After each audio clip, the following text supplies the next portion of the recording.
igual que sentir un demonio acercándose. Lentamente un helado estado apoderándose de mí. Una emoción hostil, un paisaje fantasmagórico.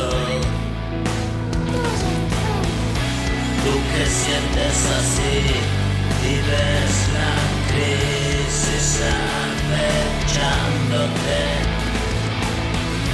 Todo se vuelve contra ti. No es así, pero tu mente juega a retorcerse.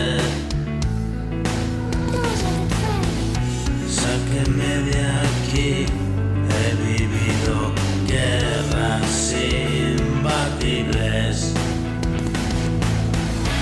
un sinfín de batallas perdidas. Te han encerrado en una celda invisible que aprieta sus muros contra ti a cada instante. Objetivo de un sufrimiento intermitente e